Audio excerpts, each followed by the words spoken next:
మహారాష్ట్రలో జరిగిన అసెంబ్లీ ఎన్నికల్లో రిగ్గింగ్ జరిగిందని షోలాపూర్ జిల్లాలో కొందరు ఆందోళన వ్యక్తం చేస్తున్నారు. మజిరాజ్ తాలూకాలోని మర్కత్వాడి గ్రామస్తులు ఈవీఎం విశ్వసనీయతను సవాలు చేస్తూ మాక్ పోలింగ్ నిర్వహించేందుకు సిద్ధమవడం తీవ్ర చర్చనీయాంశంగా మారుతోంది. తాము వేసిన అభ్యర్థికి ఓట్లు పడలేదని వారు ఆరోపిస్తున్నారు. దీంతో ఈ అంశం మహారాష్ట్రలో సంచలనంగా మారింది.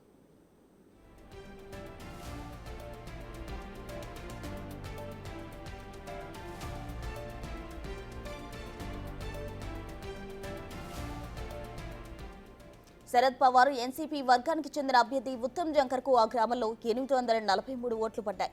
జంకర్ ప్రత్యర్థి బీజేపీ అభ్యర్థి రామ్ సత్పుటేకు 1003 ఓట్లు పడ్డాయి. దీంతో వాళ్ళు అనుమానం వ్యక్తం చేశారు. తమ గ్రామంలో బీజేపీకి అనుకూలంగా ఓట్లు పడడం వింతగా ఉందని వాళ్ళు ఆందోళనకు దిగారు. 2009, 2014, 2019తో పాటు 5 నెలల క్రితం జరిగిన పార్లమెంటు ఎన్నికల్లో కూడా ఈ గ్రామంలో ఎన్సీపీకి భారీ మెజారిటీ అందించారు. ఇప్పుడు కూడా తమ గ్రామస్తులంతా ఎన్సీపీకి అనుకూలంగా ఉన్నారని వారు వాదిస్తున్నారు. నిజానిజాలు తేలాలంటే బ్యాలెట్ ఓటింగ్ నిర్వహించాలని పట్టుబట్టారు. స్థానిక ఎంఆర్ఓ ఆఫీసుకు వెళ్లి వారి అభ్యంతరాలు చెప్పారు. మాక్ పోలింగ్ నిర్వహించాలని డిమాండ్ చేశారు. కానీ అధికారులు వారి డిమాండ్ను కొట్టిపారేశారు. దీంతో గ్రామస్తులే నిజానిజాలు తేల్చాలని డిసైడ్ అయ్యారు. మాక్ పోలింగ్ వారికి వారే నిర్వహించుకోవాలని ఫిక్స్ అయ్యారు. ఈ రోజు ఉదయం 7 గంటల నుంచి సాయంత్రం 4 గంటల వరకు జరగనుంది. ఆ తర్వాత వెంటనే ఓట్ల లెక్కింపు కూడా ఉంటుంది.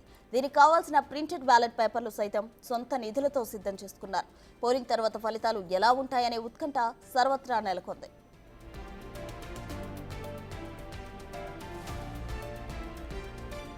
దేశవ్యాప్తంగా కొన్ని రాజకీయ వర్గాలు ఈవీఎంల విశ్వసనీయతపై అనుమానాలు వ్యక్తం చేస్తున్నారు.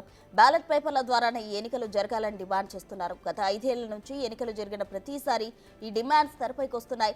కానీ మహారాష్ట్రలో జరుగుతున్న ఈ ఘటనతో కాంగ్రెస్ సహా మహావికాస్ అఘాడీ పార్టీలు అనుమానాలు బలపడుతున్నాయి.